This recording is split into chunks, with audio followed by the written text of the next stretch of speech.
ئەوە بەسە ئێمە بڵێین ئیسلام لەسەر 5 پایە وەساوە. یەکێ لەم پایانە ئەم شەریعەتە گەورەی خوای پەروەردگار کە 23 ساڵ بۆ پێغەمبەری ئازیز قورئان دابەزیوە، ئەم شەریعەتە فراوانە کە دوا کتێبی خوای پەروەردگارە لەسەر 5 پایە وەساوە. یەکێکیان مانگی ڕەمەزانە و لەسەر ئومەتانی کەش ڕۆژوو واجب بووە. جا ئەبێت خوای پەروەردگار عەزە وەجەل شەریعەتێکی لەلایەنی خالقەوە بێت، یەکێ لە پایەکانی بێت حکمەتەکانی هەرچەند باسیکەین ئێمە ناتوانین وەکو پێویست دەرکیکەین. بەڵام یەکەم شتێکە من هەڵی بژێرم لەناو ئەو فەضڵانە ئەوە یەکە خوای پەروەردگارێکێ لە ناوەکانی حەکیمە، کاربەجێیە. بڕیاری خوای پەروەردگار ئەوەی خوا بناسیێ بەرانبەر شریعەتی خوا، فەرمانی خوا، فەرمانی پێغەمبەر صلی الله عليه وسلم لێیشی تێنەگا ملکەچە. یعنی دینی خوای پەروەردگار عیبادەت کە فەرزی کرد لە دووشتە. هەندێکیان من و تۆ هەموو کەس دەرک بە حکمەتەکەی کاڵێم عارەق بۆ حرامە، هەموو کەس دەڵێ ئەو عەقڵە جوانەی خوا داوێتێ ئینسان ئەو عارەقە وای لێکە حارەخۆ لە هەر ماڵێکا بێت کچ و خێزان و دایکیشی ئاسوودە نییە. دوی شەو خۆی کاتە ماڵە و پەلاماری کچەکەی خۆی دات. ئەبێت کچەکە لە سجنکرێیان پیاوەکە تاوەکو دێتە هۆشی خۆی بیهێنیتە هۆشی خۆی وایە. یعنی دەرکەکەی بە حکمەتەکەی. بەڵام نوێژی بەیانی بۆ دوو ڕکاتە من و تۆ نازانین بۆ. بەیانیان بۆ دەنگ بەرزەکەین و نیوەڕان بۆ نازانم. تەسلیمی ئەمری خوای گەورەش بووین. بەنی ئیسرائیل کەسێکی کوشت بوو. هاتنە لای پێغەمبەر موسا سەڵات و سەلامی خوای لەسەر بێ بەبرەوەی قەضاوەتیان بکات. کەسێک کوژراوە خەریکە لە بینی دوو بنەماڵە دوو تیرە خوێنە ڕێژرێ. هاتن داوایان لە پێغەمبەر موسا کرد، پێغەمبەر موسا داوای لە خوا کرد. فەرمووی خوا ئەفەرمێ با مانگایەک سەر ببڕن. عەقڵێ و خەڵکە تەحەمولی نەکرد. کەسێک کوژراوە مانگا سەربڕین لەکوێ، کەس کوشتن لەکوێ.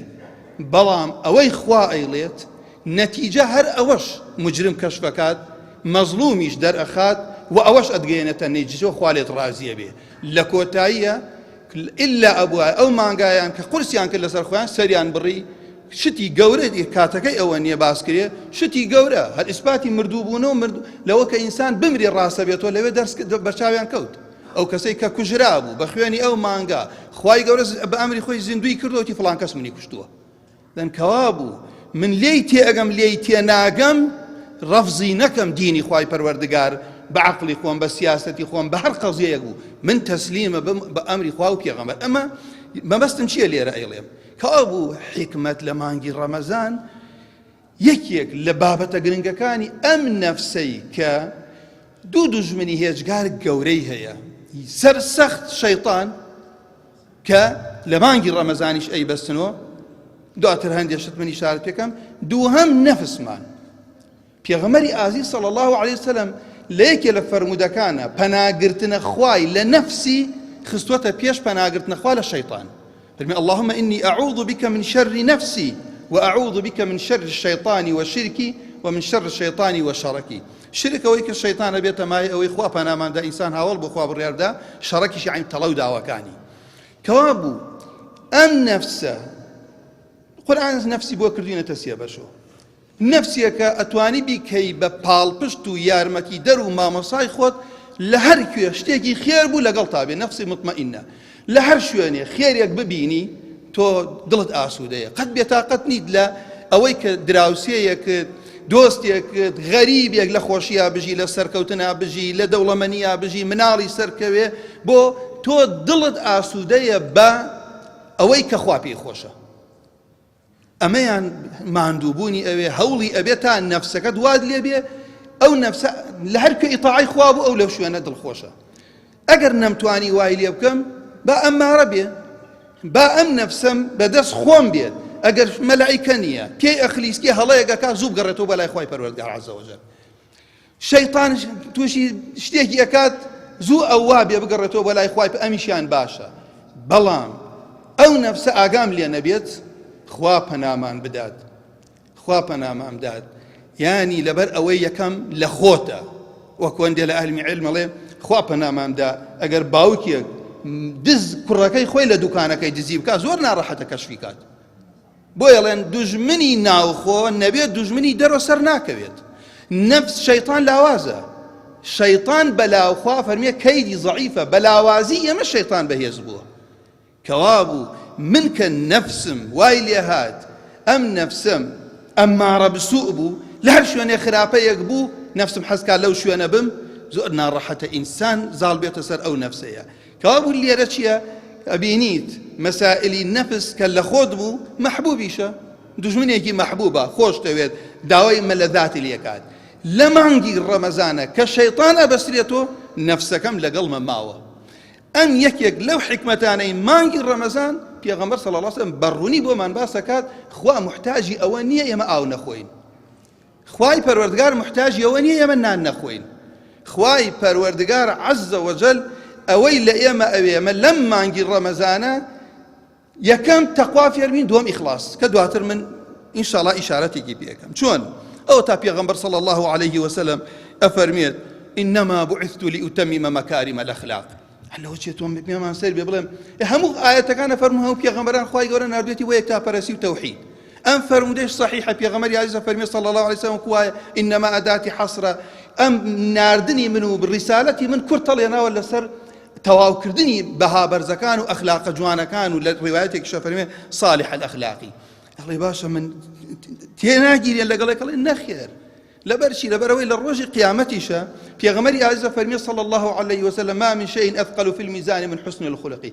نافرمي أوي نيجي زور بي للروج قيامته ميزاني قرسا، أوي طاعتي زور بي، أوي قرآني زور خند، أوي جهادي زور كرد بي، أفرمي أوي أخلاق وهلسكوتي جوان بها. درسك لي رأى تاني همو عبادتي خوا فرضي كردوها باش يقلجياني إمر راسكاتو. بۆ ئیمامی مالکە فەرمێر کەستان بینی هەڵسوکەوت و ئەخلاقی لە ئێوە جوانتر بزنان دینی لە ئێوە باشترە. نوێژ ئەوە بێ کە خوا ئەیەوێت لە منکەر و فەحشا دوورمانەکاتەوە. ڕۆژوو ئەوە بێ کە خوا ئەیەوێت فێری مراقبەی خوای پەروەردگار مەکات. زەکات ئەوە بێ کە خوا ئەیەوێت. کەوا بوو من لێرە مانگی ڕەمەزانە کە من وا لێ بکات وەکو پێغەمبەری ئازیزە فەرمێ لە قەولی زور، لە عەمەلی زور، لە نەفامی دوورم خاتەوە، نەک بەرامبەر دۆستەکانم. ئەگەر کەسی هات بتکوژێ، کەسی هات نامەعقوڵی و جەهل بەرامبەرت بکە بڵێ ئینی صائم. ئەمەیە یەکێ لە حکمەتەکانی کە تۆ جاری وایە من لە ڕەمەزان بۆتە مای تووڕەبوونمان، لە خێزانم تووڕە ئەبم، لە مناڵم تووڕە ئەبم، لە دوکانە تووڕە ئەبم، لە دراوسێم تووڕە ئەبم، هەر لە بیدایەتەوە ترساوم ئەمە لەگەڵ ڕێز و حورمەتم ڕووم لەم برا بە ڕێزانەی خۆم و کەسێکیش نییە کە گوێم لێ بگرێ. ئەڵێم ئەگەر وابی دیارە ئێمە لە حکمەتەکەی تێنەگەشتین. بەڵام پێغەمبەر صلی الله عليه وسلم کە پێشەوامانە پێغەمبەری خوایە، خوای گەورە لە ڕێگەی وحی و نەفسی بەشەری پێ ناساندووە لە یەکەر کەسێک هات ساب بکە قسەی خراپی پێوتی تۆ لە وەڵامە سیدا فەئینی صائم. کاتە من لەمە تێگەشتم کاکە من ناڕۆم ئەو ئاستا، من بە ڕۆژووم. پاشان ئینسان لە مانگی ڕەمەزانە ئاو ئەسڵتیایە واجبە خواردنەوەی. ئەوەنەی کە جسمم بپارێزێت واجبە بیخۆم، خواردن ئەوەنەی کە لاشەم بپارێزێت واجبە بیخۆم. علەما فەرمون حەذەر بکەن لەوەی خۆت لە شتێ بپارێزی ڕۆژوو بووی لە شتێک کە حەڵاڵە لە ئەسڵە، دوای بانگدان حەڵاڵە، بەڵام تۆ ڕۆژوو نەبووی لە حرامەکان. چاوم، گوێم، زبانم، کەسابەتم، سیاسەتم، پۆشاکم. نابێ ئینسانی مسلمان تۆ خۆت لە ئاوەکە گرتووەتەوە بەڵام زبانت لە غیبەتی مسلمانان، و هەروەها گوێت لە بیستنی شتی حرام، کار و کەسابەتت لە ڕەمەزانە گرانی کە لەسەر خەڵکی.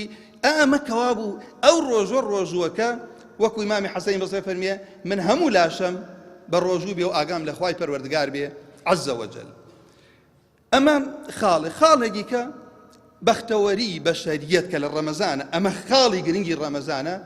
بەختەوەری بەشەریەت بەسراوەتە قورئانەوە. ئەلا بذکری الله تطمئن القلوب. خوای پەروەردگار عەزە وەجەل لە چەندها ئاەتە باسی ئەومان بووە کە ئەم قورئانە کە وەکوە فەرمێت لایەتێک فمن اتبع هدايا فلا يضل ولا يشقى.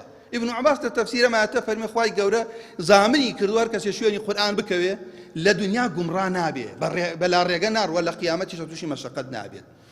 ئەی باشە قورئان ئەمە سڕەکەی لێرە کێن ئەوانەی ئیستیفادە لە قورئانەکەن. خوای گەورە ئەفەرمێ ڕێنما قورئان ڕێنمای ئەهلی تەقواکات. ڕەمەزان فێرگەی فێربوونی تەقوایە. ئەمە گرنگێکەیە. ڕەمەزانە لەعەلەکم تەتەقون، بۆ ئەوە تا خەڵک فێری تەقوا بێ. باشە کەوا بوو هودەن للمتەقین. ئەم قورئانەی وایە لەبەریشێتی هیوایە ئەشی خوێنێت، هیوایە لەوەچە دکتۆرا لەگەڵ ڕێز و حرمەتم بۆ مامۆسایەکی بەڕێز، یعنی گەشتووەتە ئاستێکی زۆر بەرز، بەڵام ئیستیفادە لە ڕێنمایەکانی قورئان نەکردووە. دوو کردەوەمان بەسراوەتە ئەمەوە، ئینەما یەتەقەبەل الله من المتقین، کردەوەیە کە هەندێک لە سەلەف وتیانە خوا یەک کردەوەم لێ وەربگرێت دڵم خۆشە بێت. بۆ لەبەرەوەی فەرمیێ ئینەما وەکو جارێکەکەم هەم بۆ تەوکیدە هەم بۆ ئەوەتانێک کە حەسڵیەکە خوای گەورە کردەوە لە متەقی وەرەگرێت.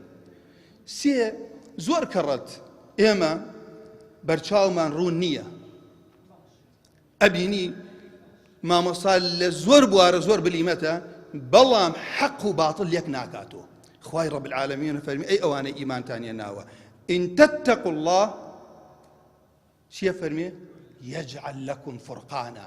ئەمە سڕێکی گەورەیە، خەڵکی وایە لە ئاستێکی بەرزە، علمێکی زۆری هەیە، بەڵام فرۆشتوێتی بۆ مادە، بەڵام ڕێگاکەی پێغەمبەری بەرداوە صلی الله عليه وسلم، بەڵام فتوای نابەجێ ئەدات. یعنی وای لێتوان لە کێشەی بچووکیشە، هەر لە کێشەی لە بینی ژن و پیاوێکە تەقوا نەبوو، وەکو سەلەفی صالح وتویانە جاری وا هەبووە، بەهۆی تاوانمانەوە ئەسپەکەشمان وەکو پێشتر لەسەرمان نەبووە، هاتوومەتە ماڵ و مناڵ و خێزانەکانم بە قسەیان نەکردوو، چونکە تەقوات هەبوو. خوای گەورە فەرمی یەجعل له من ئەمره یوسرا. ئەمانە یانی بڕۆن عەفوەن کتێبی لەسەر بنووسە، بەس لەسەر ئەوەی کە مانگی ڕەمەزان مانگی فێربوونی تەقوایە، ئەوەیشی بەدەستی نەهێنا. پێغەمبەر صلی الله علیه وسلم جارێکیان فەرمی ئامین ئامین ئامین، پاشان فەرمی ئەی پێغەمبەری خوا بۆ وات فەرموو؟ فەرمووی جبریل فەرمووی ئەو کەسەی بگاتە مانگی ڕەمەزان و نەیکاتە مانگی لێخۆشبوونی خوا لوتی لەگەڵا بێت. کابوو کە من ڕەمەزان هات و ڕۆشت و هەر وەکو جاری پێشوو بم سەر لە نوێبێ بگریم بۆ خۆم و تۆبە بکەم، بۆ لەبەرەوەی سە دەست جاری وایە خەڵکی وایە دەسەوە بۆ ئاو وەکو بەردێتە دەستیە، مشکلەی ماڵی، مشکلەی کەسابەتی، مشکلەی ئەولادی، هەموو ئەمانەی لێکۆ بۆ تۆ. ئێخوای گەورەشە فەرمی ئەهلی تەقوا خوا ئیشی بۆ ئاسانەکان، کەوابوو ئەمەش لە دەستدانی قەزەیەکی ترە. بۆ ئاخرەتیش خوا ئەفەرمێ بەهەشتم بۆ ئەهلی تەقوا دانیاوە، وەخوای گەورەش متەقی خۆشەوێ، وەخوای پەروەردگاریش عەزە وەجەل لەگەڵ ئەو کەسانەی کە ئەهلی تەقوایە. ئەمە شەخاڵێکە بەڕاستی بۆ کاتێکی کورتی ئاوا من ئەسڵەن ئەو مامۆستا بەڕێزانە قسەیان کرد، دڵم نهات بڵێم ئیکتیفاکەم بەوەی ئەوانتم نەوەکو مامۆستا بڵێن گینا ڕاستی حەزمە کرد بڵێم خوا پاداشیان داتۆ ئیکتیفا بەوەی ئەوانەکەم کە من بەسم بێ. پاشان من بێمە سەر خاڵی ئەخیر و یەک فەرمودەش باسەکەم. هەموو عیبادەتێک کە ئینسان ئەیکات لە فەرمودەی قودسیاتوە فەرمێ بۆ خۆیەتی تەنها ڕۆژوو نەبێ خوا فەرمێ بۆ منە من پاداش تێدەمەوە. سڕی ئەمە لەکوێیە؟ سڕی ئەمە لەوەیە قورسترین و گرنگترین عیبادەت بریتە لە ئیخلاس.